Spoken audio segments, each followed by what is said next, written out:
अस्सलाम वालेकुम मेरे प्यारे अजीज दोस्तों, बहनों और भाइयों। उम्मीद करता हूं कि आप सब लोग खैर खैरियत से होंगे और खुश होंगे। आज जो मैं आप लोगों को एक डिस्कशन दिखाने वाला हूं, वो डिस्कशन और वो पॉडकास्ट अवैस रुबानी की इंजीनियर मोहम्मद अली मिर्ज़ा साहब का जो वकील है अयूबी साहब हाफिज़हुल्लाह ताला ताहिर अयूबी साहब, उनके साथ जो उनकी ऑनलाइन पॉडकास्ट हुई थी, वो पॉडकास्ट मैं आप लोगों को दिखाने वाला हूँ। तो उस पॉडकास्ट को दिखाने से पहले मैं ये बातें बता दूं कि उसमें हुआ क्या, फिर हम मिलकर ये पॉडकास्ट भी दिखेंगे। उसमें अवैस रुबानी ने ताहिर अयूबी से सवालात पूछे और सवालात इतने डेंजरस पूछे कि सबसे पहले ये पूछा कि आप जो इंजीनियर मोहम्मद अली मिर्ज़ा साहब का केस लड़ रहे हैं, अपने ज़मीर से बताएं, क्या आप इंजीनियर को गुस्ताख समझते हैं? यानी ताहिर अयूबी को हर तरीके से ना इन्होंने इस बात पर कायल करने की कोशिश की कि वो अपने दिल की ये बात बताए कि वो इंजीनियर को गुस्ताख समझते हैं। लेकिन ताहिर अयूबी साहब का इसी पॉडकास्ट में हमें पता लगा कि ताहिर अयूबी साहब अपनी फील्ड में नहीं, बल्कि एक प्रोफेशनल डिग्री में पीएचडी हैं। यानी लॉ में उन्होंने पीएचडी की हुई है, डॉक्टरेट की डिग्री है, और प्लस हाफिज है। ये ताहिर अयूबी साहब जो इंजीनियर मोहम्मद अली मिर्जा साहब के वकील है, ये हाफिज कुरान भी हैं, शरीयत को भी जानते हैं, फिक को भी जानते हैं, और तमाम असूलों को जानते हैं, जो इस्लामी कवानीन है उन्हें जानते हैं। और ये इंजीनियर मोहम्मद अली मिर्जा साहब का केस लड़ रहे हैं।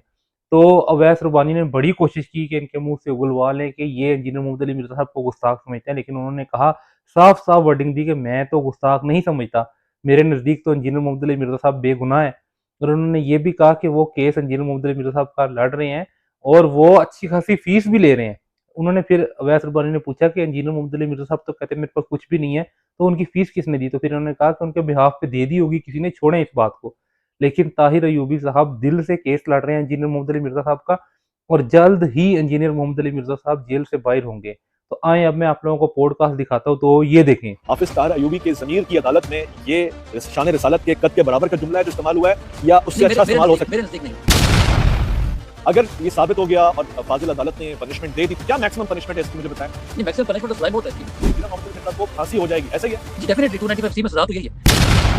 हमारे महबूब साहब वो कहते थे कि ज़ाहिर एक पावरफुल आदमी है, इनके कनेक्शन है बहुत सारे, कई सारी वीडियोस में वो कह चुके हैं कि मेरे स्टूडेंट को कोई मसला हो तो बस मुझे बताएं, वहाँ इलाके का जो सबसे बड़ा है वो आएगा, एजेंसी वाले आएंगे, सब चीज़ आएंगे। क्या बाअसर शख्सियात ने उनके ऊपर से हाथ उठा लिया है? कोई भी ताउन करने को तैयार नहीं। स्टेज होता है लॉ में किसी स्कॉलर के लिए, या उसको आम मुजरिम की तरह ट्रीट करते हैं, वही कैदी वाला लिबास होता है, वही जेल होता है, वही दाल रोटी होती है, कोई स्पेशल प्रोटोकॉल दिया जाता है? नहीं, स्पेशल प्रोटोकॉल कोई नहीं। तो कितनी फीस आप चार्ज कर रहे हैं? क्या क्या क्या सिलसिला है? कोई हमें भी पता लगे। फीस काफी ज्यादा हो सकती है, लेकिन पर मैं उसको अभी डिस्कस नहीं। तो जिस बंदे के पास एक गाड़ी नहीं है, मोटरसाइकिल नहीं है और छोटा सा उसका कमरा है, वो इतनी हैवी फीस कैसे पे ऑफ कर रहा है? वो तो चंदा भी नहीं देता। वो उनके ब्याह पे किसी ने पे कर दी होगी डेफिनेटली, वो फिर उन्होंने खुद तो चंदा नहीं हुआ ना की, पे।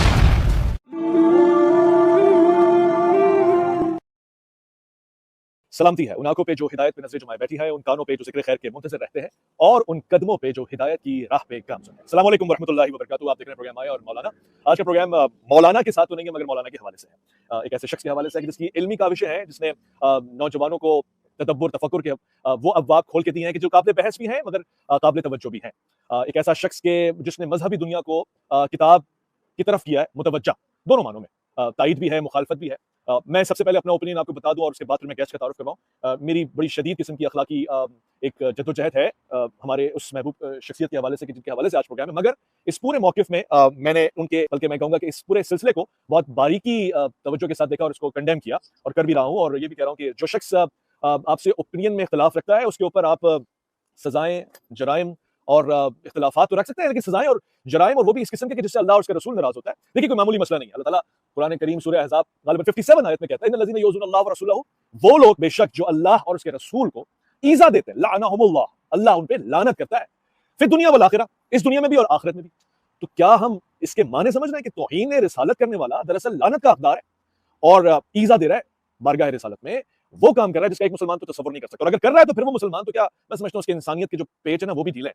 तो आज का प्रोग्राम एक ऐसी शख्सियत के हवाले से कि जिनका नाम मिर्जा मोहम्मद अली है, इंजीनियर है पेशे के हवाले से, और एक स्कॉलर है, एक रिसर्चर है।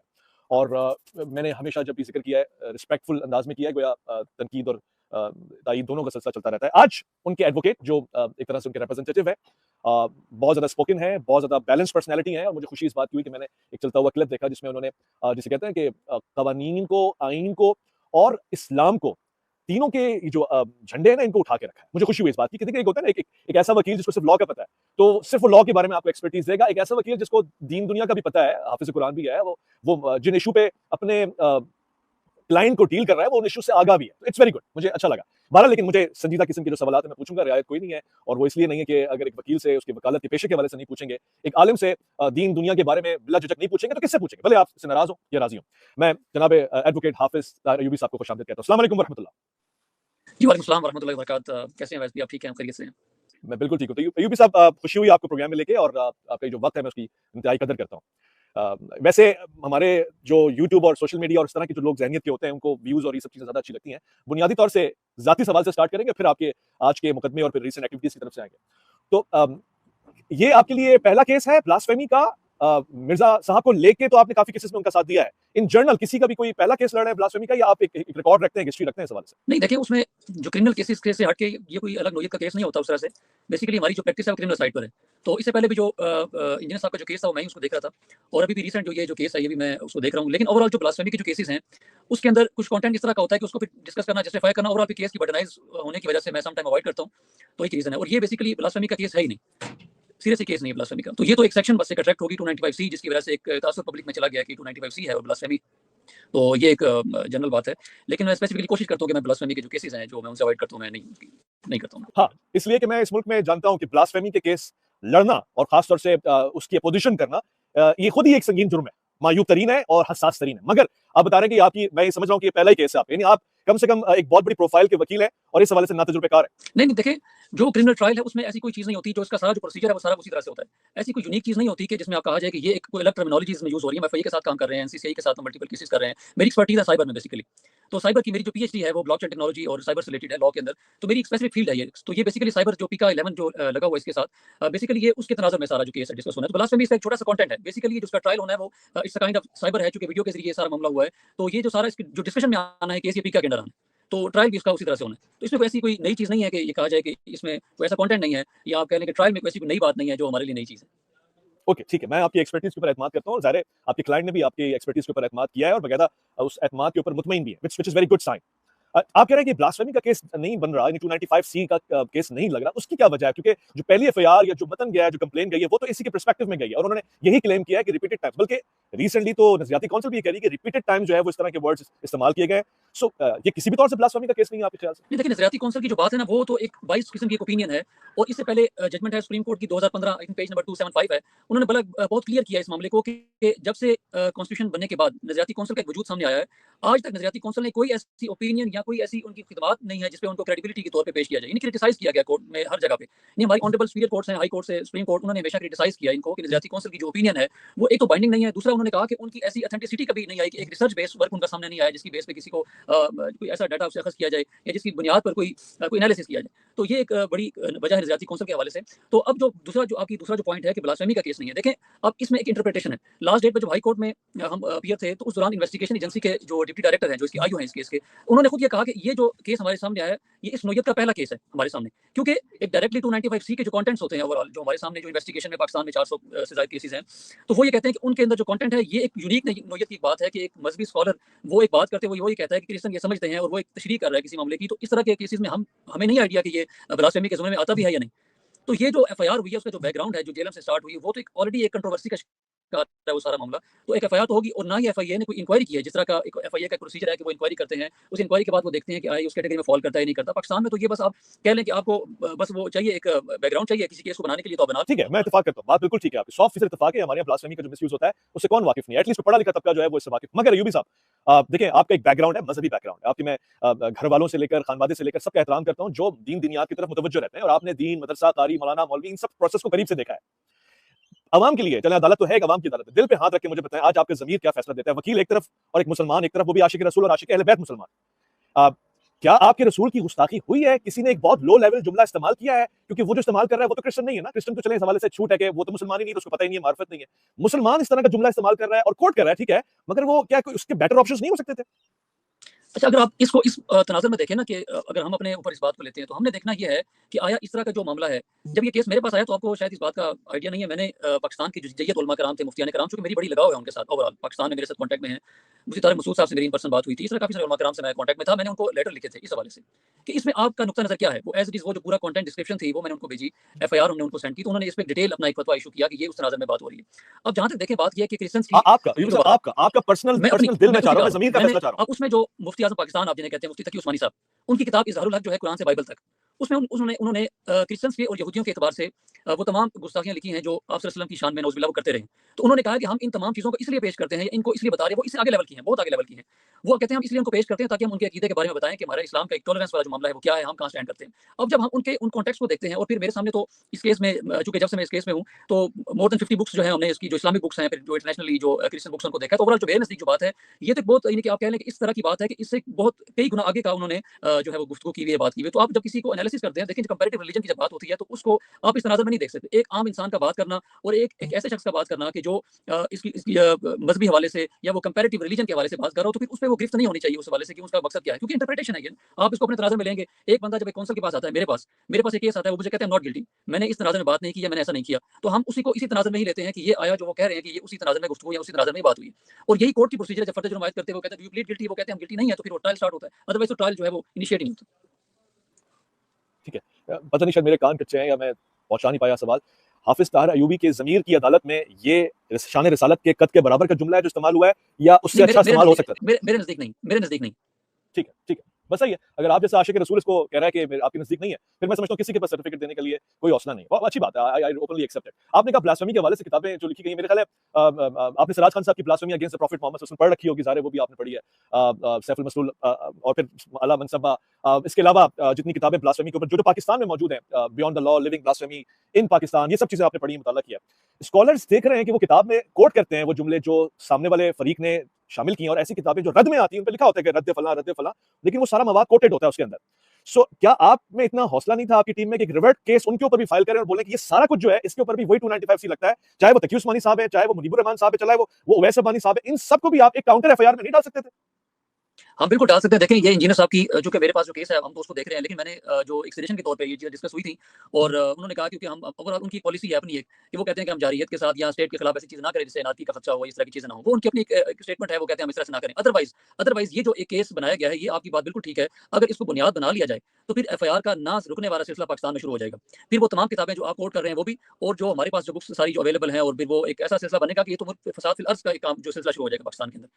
आप कह रहे हैं कि इंजीनियर मोहम्मद अली मिर्जा जैसा आदमी जो कहता है कि चाचे तेरी चाची भाग गई, आओ मंजी तुकवा लो, एग्रेशन क्या है, एग्रेशन का भी हाई लेवल, वो आप कह रहे हैं कि नहीं वो अग्रेसिव मोड में नहीं है और वो रिटेलिएट नहीं करना चाह रहे हैं और वो बड़ा पीसफुल दिखना चाह रहे हैं कि नहीं किसी पे भी कुछ ना करें, एफआईआर सबको छोड़ दें, चाचे की चाची भी छोड़ दें, मामे की मामी भी छोड़ दें, कोई 2812 ना करे, सब अच्छे बच्चे बन के रहे। ये वाला मूड है इंजीनियर मोहम्मद अली मिर्जा का, या आपकी काउंसलिंग है कि नहीं कुछ ना करें?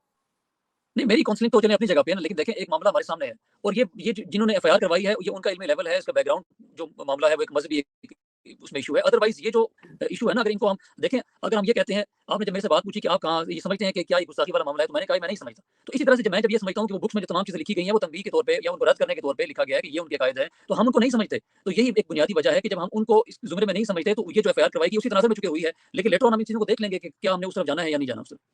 ठीक है, मैं समझ रहा हूँ, यानी आप बड़ा जिसे कहते हैं ना कि बहुत डिफेंसिव मोड में चल। अच्छा, मैं एक जुमला कहना चाहता हूँ, इसलिए कि मुझे उसका वज़न महसूस हो रहा है। वज़न ये है ख़वातीन और हज़रात कि हाफ़िज़ साहब जो है ना वो वकील हैं, और बल्कि हमारे पाकिस्तान में तो कहते हैं, ये जुमला बड़ा मशहूर भी होता है कि जो मुजरिम होता है या जो मुल्ज़िम होता है ना, वो फ़ेवरेट चाइल्ड होता है लॉ का। तो ये उनका दिफ़ा कर रहे हैं। तो अगर कोई जुमला ऐसा हो जो उनके क्लाइंट के दिफ़ा के लिए वो वाज़ेह करना चाह रहा हो, खुदा का वास्ता है कोई इनके ऊपर ब्लास्फेमी का जुमला ना लगा दीजिएगा, और ये तो बिल्कुल भी ना सोचिएगा कि ये बंदा आशिक रसूल नहीं है या ये बंदा खुदा ना खास्ता कोई तौहीन के ज़ुमरे में आ सकता है। तो मैं अपने तौर से बैसियत मेज़बान ये डिस्क्लेमर भी दे रहा हूँ कि मेरे क्वेश्चंस इस तरह के हैं जो शायद बहुत रफ और हार्ड हो, लेकिन आंसर देने वाला इस तरह की ना कोई इंटेंशन रखता है, ना उसका बैकग्राउंड ऐसा है। ठीक है ना, आप किसी के लिए तो कहते हैं कि बैकग्राउंड है तो वो तो करते ही रहता है। आई नो हिम पर्सनली, ठीक है। सो ये डिस्क्लेमर देना इसलिए जरूरी है कि हमारे यहाँ इस तरह की चीजें तलाश की जा रही थी। मैंने मोहम्मद अली मिर्जा साहब को 2 साल पहले कहा था कि आपके नाकिदीन आपके हवाले से चीजें तलाश कर रहे हैं और उनको मौका चाहिए, कोई ये मौका उनको मिल गया एक्चुअली, जो बेवजह बेमकसद बेफजूल है। ठीक है, अंडरस्टूड। और मैंने उनको ये भी कहा था कि सर ये सारे आपसे कहेंगे एक दिन, और उस वक्त आप नहीं मान रहे ना, अगले दिन होगा कि आप कह रहे हो कि मुझसे डिबेट कर लो, मुझसे मेरे साथ बैठ जाओ, ये लोग नहीं मानेंगे। अब मैंने सुना एक लेटर आया कि जी अगर कोई मुझे इस टॉपिक पे डिबेट कर ले, बैठ जाए सामने, तो मैं पॉइंट वाज़ेह कर सकता हूं, which is very late. I always tried कि आप सामने किसी के बैठ जाए। इस वक्त जो सिचुएशन है, दायरा यूबी साहब, ये बहुत बड़ी आपकी तरफ से आने वाला जवाब होगा।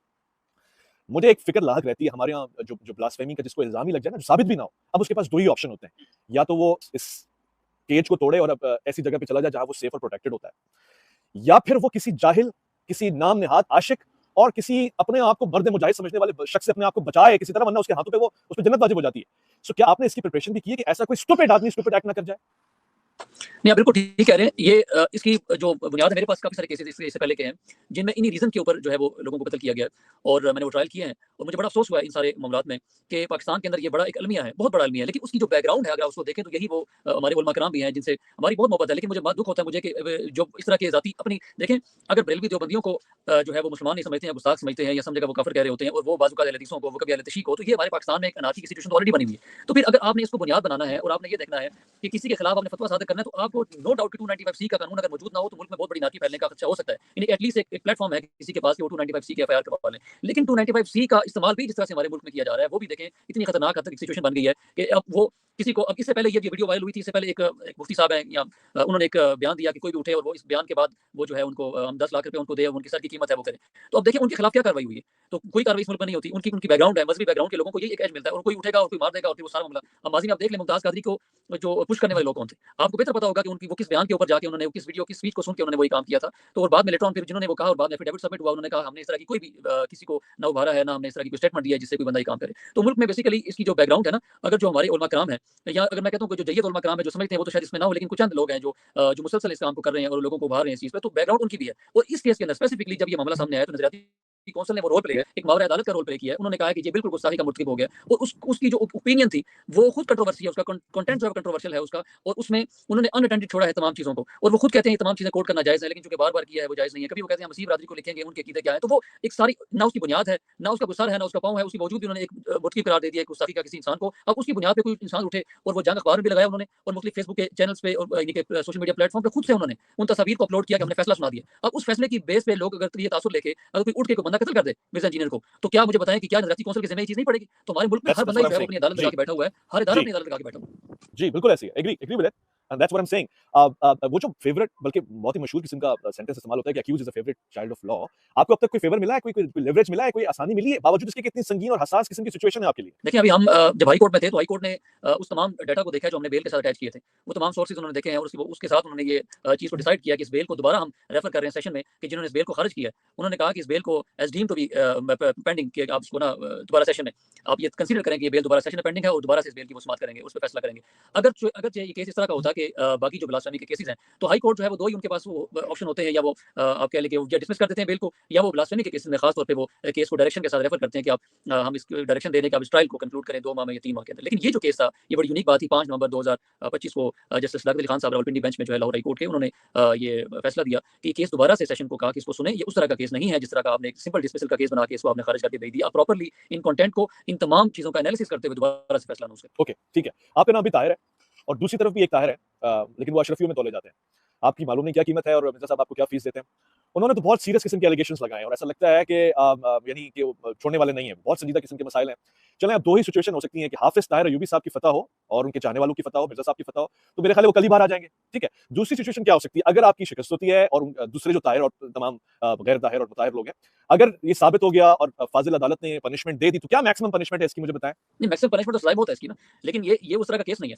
बेसिकली इसका इंटरप्रिटेशन है। इसमें इमाम इब्न तैमिया की उन्होंने उसको कोट किया था कुछ चीज़ों को, बाकी नहजुल बलागा के हवाले से भी इसमें कोटिंग है जजमेंट के अंदर 2002 की I think page number 587 I think. उसमें उन्होंने कहा है कि ये जब इंटरप्रिटेशन का मामला जब आ जाएगा ना, किसी बात को इस तनाज़ुर में लिया जाए कि ये जो बात ये किस कॉन्टेक्स्ट में हुई है, तो कभी भी उसपे हद नाफ़िज़ नहीं हो सकती। यानी कि इंजंक्शंस आप इस्लाम के ऊपर नहीं जा सकता, यानी कि उसकी जो उसको लिमिटाइज़ नहीं किया जा सकता कि ये किस कॉन्टेक्स्ट में बात हुई है। और इसी तरह से फिर दूसरा जो इसमें रूल एक सेट, प्रिंसिपल एक सेट है कि जिसमें ये कि 100 लोग जो हैं, अगर वो गुनाहगार हैं वो छूट जाएँ, लेकिन एक बेगुनाह जो है वो सज़ा उसकी सूली ना चढ़ जाए। तो इस सारे केस के अंदर जब ये ट्रायल इसका होना है तो ये बड़ी क्लियर बात है कि इसके ट्रायल के अंदर वो जो इसका जो कंटेंट है, जिस कॉन्टेक्स्ट में बात हुई है, उसमें तमाम जो हमारा इस्लामिक जो एक बैकग्राउंड है, उसमें जो एक मवाद मौजूद है, तो उसकी बेस पे कभी भी पॉसिबल नहीं है कि इस केस के अंदर को सज़ा हो। ये उस तरह का केस नहीं अय्यूबी है साहब, जिसमें ये ट्रायल अदालत में इब्न तैमिया रहमतुल्लाह अलैह का मानने वाला कौन है? यहाँ तो जनाब इमाम अबू हनीफा के मानने वाले ज़्यादा हैं और उनके हिसाब से तो बड़ा लेवरेज भी है, बड़ी आसानी भी है, बल्कि तौबा के मामला भी हैं। इसको मतलब मैं क्लियर कर दूं, बेसिकली ये मैंने जो बात कोट की है, मैंने एक जजमेंट के साथ ही बात कोट की है कि ये जजमेंट में ऑलरेडी सुप्रीम कोर्ट ने इसको लिया है और उन्होंने ये तमाम जो प्रिंसिपल सेट किए हैं, हमारी हाई कोर्ट्स ने, हमारी सुप्रीम कोर्ट्स ने इन रूल्स को सेट किया है कि इनकी बेसिस पे 295C का स्पेसिफिकली जब केसेस है तो उसकी बुनियाद पे देखा जाएगा। क्योंकि मुख्तलिफ जगहों पे कोई बात किसी और तराजू में होती है, फिर ये भी देखा जाना चाहिए वो बात करने वाला कौन है, उसका बैकग्राउंड क्या है, आया वो किसी लीगल बैकग्राउंड से है या वो किसी मजहबी बैकग्राउंड से है, उसने ये बात किस तनाज़ुर में की है। अगर उसकी इंटरप्रिटेशंस जो है वो डिफरेंट निकल रही हैं, तो फिर आपने वो इंटरप्रिटेशन लेनी है जो उसको हद से बचाती हो। ये रूल सेट हुए हैं। तो एक बंदा कह रहा है कि मैंने ये इंटरप्रिटेशन जो है ये उस तनाज़ुर में किया, तो आप उसको सज़ा कैसे दे सकते हैं? ये तो ऑलरेडी डिसाइडेड चीज़ें हैं जो हमारी ऑनरेबल सुपीरियर कोर्ट्स ने हेल्ड की हुई। ठीक है, यानी आपकी सेंटेंस आपकी गुफ्तगू से मैं ये तासुर ले रहा हूँ और अवाम ये समझ रही है कि हाफिज़ ताहिर अय्यूबी की काबिलियत की बिना के ऊपर अगर वो कामयाब हो गए अपने क्लाइंट को बचाने के ऊपर, जिनको मुल्ज़िम कंसिडर किया जा रहा है इस वक़्त, मुजरिम नहीं बाय द वे, मुल्ज़िम कंसिडर किया जा रहा है, तो वो एक मासूम शख्स को जिससे वो खता नहीं हुई है, उसको फांसी के फंदे से बचा लेंगे, वरना इंजीनियर मोहम्मद अली मिर्ज़ा को फांसी हो जाएगी, ऐसा ही है? जी, डेफिनिटली 295 सी में सज़ा तो यही है। लेकिन वो अगर उसको प्रॉपर्ली एड्रेस ना किया गया तो ये पॉसिबल है कि बिल्कुल सज़ा उनको हो सकती है, कन्विक्शन हो सकती है। ठीक है। इसके दूसरे एस्पेक्ट्स भी देखें अयूबी साहब, मैं सिर्फ अपनी नॉलेज के लिए पूछ रहा हूँ, क्या कोर्ट भी उन एस्पेक्ट्स की तरफ जा रही है जो मैं सोच रहा हूँ कि एक इंसान जिसको मिलियन लोग बल्कि ज़ायद और बढ़ता ही जाएगा ना ज़ाहिर है, एक इंसान का भी जब तक लाइफ टाइम है और इंटरनेशनल लेवल पे उसको सुनते हैं, उसकी तरफ माइल होते हैं या कम से कम तहकीक के बाब खोलते हैं, मुझे जैसे लोग जो उससे इख्तिलाफ करते हैं मगर कहते हैं हाँ चलो इसने ये बात हमें बताई है, इसके ऊपर डिस्कशन हो सकती है। तो इतनी बड़ी तादाद में जो उसको सुन रहे हैं, देख रहे हैं, कनेक्टेड हैं, जो चाहते हैं कि मज़ीद सुने, उन सब की ख्वाहिशात, अरमान, तवक्कुआत, उम्मीदों को पानी और ऊपर से पुश करके क्या इतना बड़ा डिसीजन आप एक्सपेक्ट करते हैं कि किसी स्टैंड पे किसी मौके पे लिया जा सकता है किसी प्रेशर के तहत? देखिए, मैं इस पे बिलीव नहीं करता इन चीज़ों पे।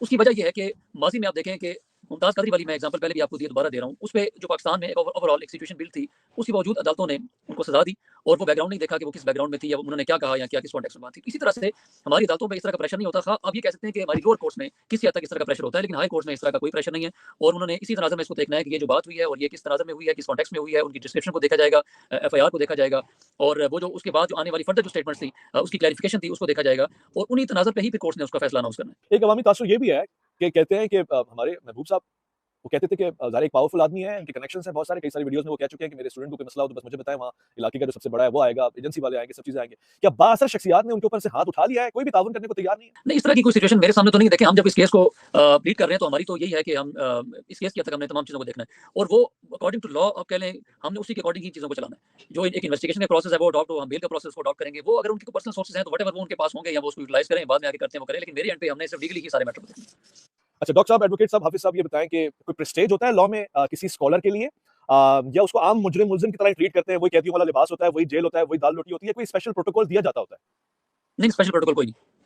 कोई रूटीन से जो कैदी है वो कैदी बेसिकली अभी जब तक सज़ा नहीं होती तो कैदी नहीं होता, वो उसको महाबराती आप कह लें वो कहा जाता है। लेकिन जब कन्विक्शन हो जाएगी तो फिर उनको प्रॉपर्ली कैदी कहा जाएगा, लेकिन जब तक वो रहेंगे तो डेफिनिटली उस वक़्त तक आम कैदियों की तरह ही लाइफ होगी। अयूब साहब, आपको बहैसियत उनकी लीगल टीम के हेड हैं, रिप्रेजेंटेटिव हैं, आपकी पूरी टीम को कोई कानूनी मुश्किल आ रही है, कोई ताउन की मुश्किल आ रही है, कोई ऐसी चीज़ है जो आपके रास्ते की रुकावट बनी हुई है, कोई एविडेंस, कोई प्रूफ कलेक्ट करने में, कोई विटनेस प्रेज़ेंट करने में, जो गवाह है वो डर रहा हो, या ऐसी कोई सिचुएशन है? नहीं, ऐसी कोई सिचुएशन नहीं है। हमारे लिए इस तरह की कोई सिवाय इसी एक बात की है, चूँकि मैं खुद हाफ़िज़ कुरान हूँ, तो और दूसरा मेरा जिस बार से मेरा ताल्लुक है उस हमारी जो डेफिनिटली हमारी अपनी एक ग्रुप है, हमारी अपनी एक लॉबी होती है और एक आप कह लें तंज़ीम का हमारा एक सेटअप होता है, तो वो एक थोड़ा प्रेशर होता है आपके ऊपर कि आप क्यों जो है वो ब्लास्फेमी का केस कर रहे हैं या क्यों इस, और ख़ास तौर पे अगर कोई और केस शायद होता तो शायद वो इस तरह की बात ना होती। लेकिन चूँकि इंजीनियर साहब की कोई मुखालफत भी है और एक वो मामला भी है, तो ये प्रेशर डेफिनिटली होता है कि वो आप इस तरह के केस करने में। अदरवाइज़ बाकी जो है वो कोई ऐसा इश्यू नहीं है। अच्छा, बेहतर है। मुझे अच्छा लगा, दिस शोज़ कि आपका एक करज है और आपका एक स्टैंड है। किन उलमा से आप इस प्रोग्राम के ज़रिए ही रिक्वेस्ट करेंगे, ज़ाहिर है सब जगह पहुँचेगा ये प्रोग्राम और स्कॉलर्स में ज़्यादातर जाएगा, कि जो खामोश ना बैठें, इस हक़ में अपनी राय दें, चाहे मुखालफत में दें, मगर बोलें, क्योंकि कल को ये एफआईआर, ये ब्लास्फेमी, ये घूम फिर के उनके ऊपर भी आ सकता है। किन के लिए आप स्पेशली कहेंगे कि उनको बोलना चाहिए? ये मैं तमाम उलमा किराम से बात करूँगा जो थोड़ा-सा जो कंज़र्वेटिव नहीं, वो हर मकतब फ़िक्र में हो सकते हैं।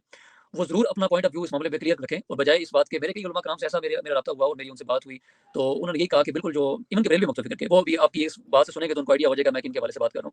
तो उन्होंने कहा कि बिल्कुल इसमें गुस्ताखी का एलिमेंट नहीं है, ये बात क्लियर है।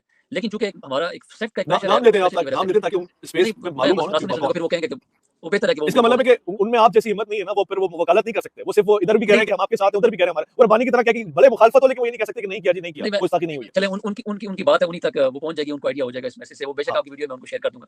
तो वो ये कहते हैं हम चूँकि इस जिस सेक्ट से बिलॉन्ग करते हैं तो हमारे लिए काफ़ी मुश्किलात का सामना करना पड़ सकता है हमें अगर इस तरह का मैसेज करते हैं। चूँकि वो ओवरऑल एक तासुर जा रहा है कि वो उलमा किराम उनके खिलाफ जो है वो खड़े हो रहे हैं, तो हम इस तरह का मैसेज हाँ, कुछ देंगे तो उससे हमारे लिए परेशानी ना हाँ, पहुँचे। तो ये एक हाँ, मैं कहता हूँ कि उनको इस मामले पे अल्लाह से डर जाना चाहिए और मैं हाँ, ये समझता हूँ कि उनको अपनी आखिरत की फ़िक्र भी हर इंसान को करनी चाहिए कि ये मामला तो आर्ज़ी है, ये कब तक ये केस चलेंगे और कब तक ये मामला होगा। इससे पहले भी कई केसेज़ आते रहे हैं और वो खत्म होते रहे हैं, सज़ाएँ भी होती रही हैं, एक्विटल भी होते रहे हैं।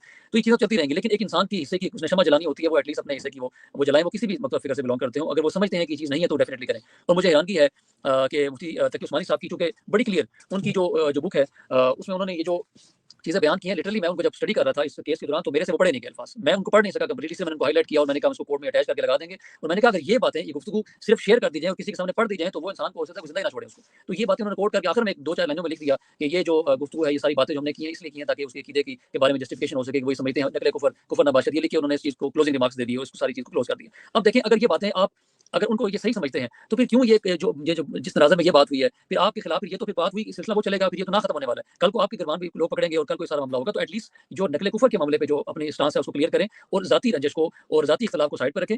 वो किसी के खिलाफ भी हो सकता है। हमने जितना जब से ये आप पाकिस्तान बने उस वक़्त से देख लें, पाकिस्तान से पहले से देख लें, आप जितने भी मामलात उठा के देख लें, जितनी रंजिश आपस में फ़िरकावारियत की रही है, और ऐसा नहीं है कि खत्म नहीं हो सकती, ये नामुमकिनात में से नहीं है। लेकिन चूँकि इस पे ये इतना मुश्किल हो चुका है और ये चीज़ें अब इतनी तूल पकड़ गई हैं फ़िरकावारियत वाले मामलात कि एक फ़िरका अगर दूसरे के अंदर कोई ठीक चीज़ भी है, ना उसको अडॉप्ट करता है और ना ही उसके अंदर कोई चीज़ का मसला बन जाए उसके स्टैंड करता है। और वो बेशक अल्लाह और उसके रसूल का मामला हो, लेकिन वो फिर भी स्टैंड नहीं करेंगे, क्योंकि उनका अपना जो फ़िरका वो देखेंगे वो कहाँ स्टैंड करता है या वो उनका मौक़िफ़ क्या है। Which is I totally agree, but the question is कि क्या आपने उसमें पानी डाला है या आग लगाई है, या मैंने उसमें अपना क्या किरदार अदा किया है। आपकी क्लाइंट ने, मौसूफ ने, क्या उन्होंने भी इसमें एक हवा नहीं भरी है, ये कह के कि अब हो रहा है ना दार थल्ले और आजा मैं, वो जो आप समझ रहे हैं कि उस एग्रेशन को उन्होंने कंट्रीब्यूट नहीं करके दिया है, किसी से मिलना नहीं है, कोई नीचे तक भी आ गया, हाथ नहीं मिलाना है, सामने नहीं आना है, ये एक पोलाइट वे में नहीं हो सकता हैंडल क्या? देखिए, मेरे मेरे मेरे उनसे ओवरऑल इख्तिलाफ़ात हो सकते हैं बाकी सारी चीज़ों पे, हाँ, और मेरे से जब भी डिस्कशन हुई है मैंने इन चीज़ों को एप्रिशिएट नहीं किया, हाँ, और मेरी जो तबीयत थोड़ी-सी डिफरेंट है इस मामले में। मैं हमेशा ये कहता हूँ कि हमेशा बात जो है ना आपकी कोई डायलॉग से होनी चाहिए, और हाँ, हमारा जो हाँ, आप कह लें जो चार्टर जब हमारी जब ये 1945 में जब ये यूएन बनी थी, तो उनका भी जो बेसिक जो चार्टर था वो इन्होंने कहा था कि डायलॉग से हम करेंगे, वारफेयर से नहीं चीज़ों को करेंगे। तो डायलॉग हाँ, बड़ी चीज़ों का सॉल्यूशन हुआ करता है, तो वो हमेशा करना चाहिए, उसका रास्ता कभी बंद नहीं करना चाहिए। अगर वो डायलॉग जो है वो मुस्बत अंदाज में हो या हाँ, उसका कोई पॉजिटिव रिजल्ट निकलने वाला हो तो ज़रूर करना चाहिए। तो मैं तो ज़रूर पसंद करें। नहीं करता इस चीज़ को कि आप जारहियत में किसी को ललकारें और कुछ चीज़ करें, ये, लेकिन क्योंकि मैं इस केस की हद तक उस चीज़ को देख रहा हूँ, तो मैंने जी, उसी पॉइंट ऑफ व्यू को देखना है जो भी मेरे पास है। Very good, professional, very sound very professional to me. आप चूंकि केस को देख रहे हैं, वकील और वकील भी पढ़ा लिखा वकील, काबिल तरीन वकील और बड़ा करेजफुल वकील, बड़ा स्टैंड लेने वाला वकील, और फिर जिसका केस है वो भी हाई प्रोफाइल है। तो कितनी फीस आप चार्ज कर रहे हैं? क्या क्या क्या सिलसिला है? कोई कोई हमें भी पता लगे। फीस काफ़ी ज़्यादा हो सकती है, लेकिन पर मैं उसको अभी डिस्कस नहीं करूँगा। ठीक है, या तो कहते हैं कि नहीं मैं डेफिनिटली वॉलंटियर कर रहा हूँ, या कहते हैं कि नहीं मैं चार्ज वॉलंटियर कर तो रहा हूँ, ये नहीं तो है हाई। डेफिनिटली, नहीं वॉलंटियर तो नहीं है डेफिनिटली, फीस मैंने चार्ज की और अच्छी फीस चार्ज की। तो जिस बंदे के पास एक गाड़ी नहीं है, मोटरसाइकिल नहीं है और छोटा सा उसका कमरा है, वो इतनी हैवी फीस कैसे पे ऑफ कर रहा है? वो तो चंदा भी नहीं लेता। वो उनके ब्याह पे किसी ने पे कर दी होगी डेफिनिटली, वो फिर तो उन्होंने खुद तो चंदा नहीं दी हुआ ना लेकिन फिर। किसी ने। फिर हुन चंदा ही होया सी ना जी। मैं तो ये खैर गुड हो गया, आपने बात क्लियर कर दिया। यूबी साहब, एक और बात है, लीगल मैटर्स को हम डिस्कस कर रहे हैं यहाँ पे। आपने सारे आउट ऑफ द कॉन्टेक्स्ट भी जाके बुक्स को, फिर चीज़ों को, क्या पाकिस्तान में तो चलो ठीक है, एक प्रेशर भी हो सकता है किसी इंटरनेशनल जामिया का, किसी मदरसे का, किसी इंटरनेशनल स्कॉलर का, बड़े नाम है, मुझे नाम लेने की जरूरत भी नहीं है, मिसाल के तौर पे मिस्र की जो बड़ी जामिया है उसका, या मदीना मुनव्वरा की जामिया का, या इराक की जामिया, किसी का भी कोई रेफरेंस कोट हुआ है आपकी तरफ से? उनका कोई लेटर आया है कि जी ये देखिए हमने वहां भिजवाया था और ये यहाँ से जवाब आया? पाकिस्तान में तो एक इस्लामी पॉलिटिकल प्रेशर भी हो इस्लामी इस्लामी फिक काउंसिल जो यूके है, उनको लेटर हमने भेजा था, उनका बड़ा डिटेल में उनका जो है वो आया है, और उन्होंने पूरा इस सकता है। सर यूके नहीं ना, यूके नहीं ना, देखिए और यूके में तो हमारा बाकी कोई भी जहाँ मसला तक जो है उनकी, उसकी उसका उसकी बेस नहीं है एक ना। पहले मैं इसको इसको इस तरह से मैं बात को ले लें कि अगर हम भिजवा भी देते हैं लेट से, मुझे बताएं कि क्या मदीना से या हम कह लें कि सऊदीया से या मिस्र से कोई चीज़ हमें आ जाती है, कोई फतवा आ जाता है या कोई बात आ जाती है, इस तरह से बात नहीं, तो क्या वो एडमिटेड होगी? क्या उलमा कराम जो है वो जो मान लेंगे उसको कि ये आ गया, अब हम खामोश हो गए इस बात पे? तो बात खामोश होने वाली तो नहीं है। जब बरेलवी और देवबंद के आपने उलमा को तो खामोश नहीं करवाना, आपने तो कोर्ट को एविडेंस देना है ना। कोर्ट के लिए तो एक हमारे पास वैल्यूएबल डाटा, इनपुट हो जाएगा। देखिए कोर्ट के लिए जो पाकिस्तान के हमारे उलमा कराम जब से पाकिस्तान बना है या उससे पहले से अभी तक की जो तमाम बुक्स मौजूद हैं हमारे पास, वो अवेलेबल है तमाम। बुक शवा में तमाम चीज़ें मौजूद हैं। वो मौलाना अबुल आला जो है मौदूदी साहब की बुक्स हैं, मौदूदी साहब, और उसके अलावा तकी उस्मानी साहब की हैं। देखिए फतवा रिज़विया को हमने इवन के कोर्ट किया हुआ है इस मामले के अंदर अपना मुकदमा रखने के लिए। तो पाकिस्तान की जो बुक्स हमारी जिनको कहा जाता है, हमने उसी से अपने मुकदमे को क्लियर करना है। बुखारी शरीफ है, मुस्लिम शरीफ हमारे सामने है। तो हमें ज़रूरत नहीं है कि हम मज़ीद फतवाजात पे जाएँ। हमें पाकिस्तान का सिर्फ एक मुकदमा क्लियर करने के लिए ज़रूरत थी, वो हमने 20-25 के करीब हमारे फतवाजात आ गए थे। लेकिन आपके अगर आप इन पे जाएँगे कि हमने फतवाजात लेने हैं और या हमने एक एक्सपर्ट ओपिनियंस लेनी है, तो वो आप कहेंगे कि आप 1000 आप ले लेंगे, डेफिनिटली 1000-2000 वो भी ले आएँगे। ये देखिए जनाब हमारे हमने भी इंटरनेशनल भी ले लिया, पाकिस्तान से ले लिया। तो ये ना सिलसिला खत्म होने वाला है। ये इस सॉल्यूशन का हल नहीं है। तो हमने उसी डाटा पे जाना है जो बुकिश फॉर्म में ऑलरेडी एग्जिस्ट कर रहा है, जो मौजूद है, उसी से एनालिसिस करते हुए चीज़ों को हमने मैनेज करना है। चलो ठीक है, आप कहते हैं, मैं सुन लेता हूँ। मगर मेरा ख्याल है कि अगर टीम अपने वसी तरह ताल्लुकात का इस्तेमाल करते हुए लेटर्स भिजवाई दे, तो या तो कोई अगर चीज़ आएगी तो आप कम से कम अवाम को दिखा सकेंगे, देखिए पाकिस्तान का मौलवी इतना पढ़ा लिखा नहीं है, मदीने मुनव्वरा में बैठा हुआ जो हाफिज है, जो मदीने की यूनिवर्सिटी को पढ़ा रहा है, प्रोफेसर है, जो रोज़ा रसूल पे हाजिरी देता है, उनसे बड़ा आशिक रसूल तो यहाँ नहीं बैठा हुआ। उनका ओपिनियन ये है, तो मेरे ख्याल है अवाम के जो एग्रेशन को थोड़ा सा आप कूल डाउन कर सकते हैं। मगर ठीक है, सब तो आपकी चॉइस है, कोई वाजिब चीज़ तो है नहीं। देखिए आप वो मैं आपकी बात बिल्कुल अंडरस्टैंड कर रहा हूँ, वो बिल्कुल किया, उसमें हर्ज नहीं है की करने में। जो लोग हाँ, मदीना में जो मक्का में जाके नमाज़ नहीं पढ़ते इमाम के पीछे, तो वो आप कैसे तवक्कुह कर सकते हैं कि किसी भी तरह से आप उनकी किसी मदीना या मक्का की आप वहाँ से किसी कोई ओपिनियन लेके आप यहाँ कोट करेंगे। तो देखें ना, अब ये बात आपके सामने है, जो आपको नहीं पढ़ सकते वो उनके लिए ना करें, जो पढ़ते हैं उनके लिए कर देना। और चलिए वो उनके लिए मैंने वो कहा कि हर जिसमें नहीं है चीज़ की जा सकती है, लेकिन वो भी चूँकि हमारे पास वो जो डाटा ऑलरेडी जो अवेलेबल है वो इनफ है आई थिंक इस केस के लिए। ठीक है, वैल्यूएबल, ठीक है, आपकी ओपिनियन है। ये बताइए यूबी साहब, coming to the conclusion of this whole discussion we are having here, आपके पास बहुत सारी चीजें एज पर द लॉ, ज़ाहिर है आप कुछ बोल सकते हैं, कुछ नहीं बोल सकते, लिमिटेशंस हैं आपके ऊपर, और फिर चूंकि मुकदमा है, कोर्ट में केस चल रहा है, तो ज़ाहिर हर बात ऐसी नहीं होती कि ऑन एयर की जाए। I totally understand this.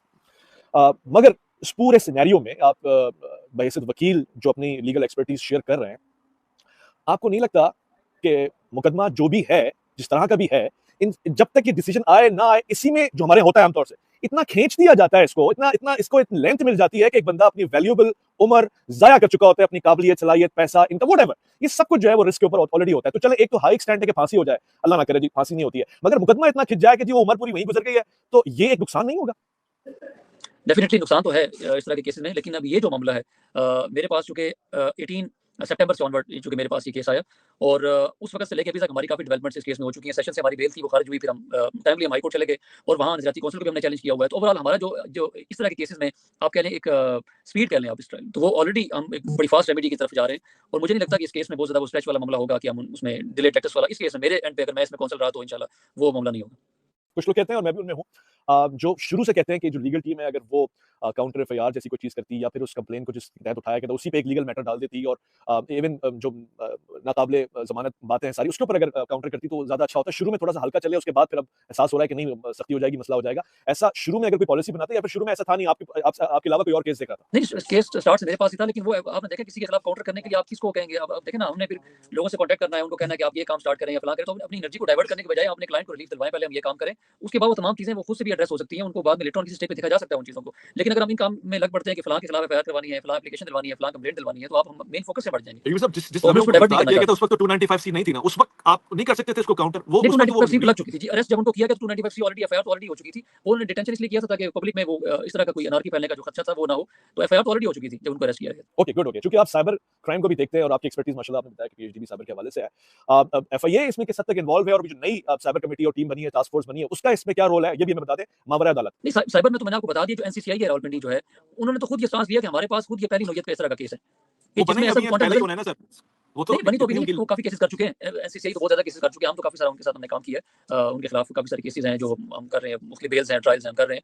लेकिन ये जो नौयत है ना, ये फर्स्ट केस उनके पास आया कि जिसमें किसी ने किसी अकीदे को कोट करते हुए बात की और वो उसकी एक डिफरेंट मामला हमारे सामने है। जी। अब देखिए, उन्होंने एक ओपिनियन ले ली नजरियाती काउंसिल से, जो कि अगेंस्ट द लॉ जाके उन्होंने ली। अब वो 12 नवंबर को लगा हुआ इस्लामी नजरियाती काउंसिल का इस्लामाबाद हाई कोर्ट में चैलेंज है और इंशाल्लाह वो declare that will be declared illegal हो जाएगा। तो फिर इनके पास क्या चीज रह जाएगी नजरियाती इन्वेस्टिगेशन एजेंसी के पास? फिर तो कोई चीज इनके पास नहीं। केस बनाने के लिए ओपिनियन ली थी नजरियाती काउंसिल से, ठीक है, कि हमें कुछ चीज ऐसी मिल जाए जिससे हम ये बना सकें कि इनके खिलाफ केस बनता है। वो उन्होंने इनके खिलाफ ओपिनियन दे दी, अब वो भी डिक्लेयर इलीगल हो जाती है। तो मुझे बताएं कि उनके पास क्या चीज रह जाएगी फिर इस केस में इन्वेस्टिगेशन के पास? तो ये जो मामला है वो इन्वेस्टिगेशन का, जहां तक उनको खुद इस चीज का आइडिया नहीं है कि किस तनाज़र में इस केस का हमने इस इन्वेस्टिगेशन को कंक्लूड करना है। Okay, very good. मैं शुक्रिया कहता हूँ आपको यूबी साहब, मैंने आपको ज्यादा तंग नहीं करना है, मैं इस हवाले से ज्यादा मज़ाहिम नहीं करूंगा आपको, बट जब इसकी 12 नवंबर के बाद की अपडेट्स होंगी उस वक्त हम आपके सामने अपडेटेड सवाल रखेंगे। आपके वक्त को कीमती समझते हुए और आपको ये कहते हुए कि आप और मेहनत करें इंशाल्लाह, अल्लाह ताला आपका हामी और नासिर हो। और अगर किसी ने जुर्म नहीं किया है, जो हमारे नजदीक नजर है कि जुर्म नहीं हुआ है, तो उसको आप उसका दिफा करें, इसमें आपको अल्लाह के रसूल की बारगाह में अजर मिलेगा, अल्लाह की निगाह में अजर मिलेगा। मैं खवातीन हज़रात की कोट करना चाहता हूँ बात, शायद बहुत से लोगों को पता ना हो, मैं इसमें कोई कंपैरिजन नहीं कर रहा, मोहम्मद अली मिर्जा साहब हो, मैं हो, हम जूती की खाक के बराबर भी नहीं। ईसा अलैहिस्सलाम को उस वक्त के स्कॉलर तबके ने नाम निहाद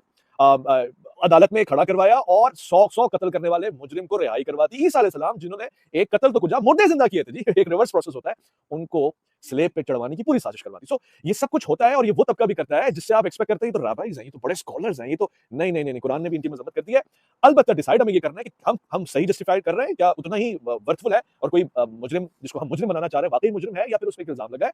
मैं समझता हूं ऐसे बेशुमार केसेस होंगे, आपके आसपास भी बचे इनसे। तौहीन का मसला बहुत संजीदा मसला है, किसी को भी इस जुमरे में ना शामिल करें अनलेस आपके पास शवाहिद हो, आप अदालत के सामने रखें और वो डिसाइड करेगी, आप काजी ना बने, वकील रहें, ये भी ठीक है। मैं यूबी साहब आपके घर वालों के लिए भी, आपकी वालदा के लिए, बुजुर्गों के लिए दुआ कहूँ और उनको भी कहता हूँ परवरदिगार उनको सलामत रखिए। आप उनके जो जवान है वो अच्छा काम कर रहे हैं, बहादुरी का काम कर रहे हैं और मेरा दिल कहता है, मुझे नहीं मालूम, लेकिन ये काम सिर्फ वही कर सकता है जिसको अहले बैत से इश्क हो, बस खत्म बात। जो इश्क अली रखता हो वो सीना रखता है, बाकी सब जो है ना वो वक्त के वो फतवागीर हैं। जो जब इमाम हुसैन सलाम पे फतवा लग सकता है वो भी कत्ल का, तो फिर कौन महफूज रहेगा? आप सलामत रहें, थैंक यू। तो देखा मेरे प्यारे अजीज दोस्तों, बहनों और भाइयों, मैंने आप लोगों को पूरी पॉडकास्ट दिखाई। इस पॉडकास्ट से रिजल्ट क्या निकला? रिजल्ट ये निकला कि हमें पता लगा कि आज के दौर में भी सच्चाई को प्रमोट करने वाले लोग मौजूद हैं, सच्चाई का झंडा बुलंद करने वाले लोग मौजूद हैं। वो लोग मौजूद हैं जो सच्चाई के साथ खड़े हैं, वो लोग मौजूद हैं जो हक के रास्ते के साथ खड़े हैं। ये ताहिर अयूबी साहब को दुनिया में भी अजर मिलेगा और इंशाल्लाह आखिरत में भी अजर मिलेगा जो ये काम कर रहे हैं, और इंशाल्लाह इंजीनियर मोहम्मद अली मिर्ज़ा साहब को रिहा करवा कर रहेंगे, क्योंकि इंजीनियर मोहम्मद अली मिर्ज़ा साहब जो कि दरूद पढ़ के अपनी सीट पर बैठते हैं, वो कैसे गुस्ताख हो सकते हैं? जो क्रिश्चियंस के रेफरेंस से कोई बात बता रहे थे, हाँ अल्फाजों का चुनाव जरूर आप कह सकते हैं गलत हुआ होगा, लेकिन गुस्ताखी का फतवा एक मजहबी स्कॉलर के ऊपर लगना ये कोई अच्छी बात नहीं है। उम्मीद करता हूँ मेरी वीडियो आपको अच्छी लगी होगी। अगर अच्छी लगी हो तो कमेंट सेक्शन में माशाल्लाह लिख दीजिएगा। जज़ाकुमुल्लाहु खैर।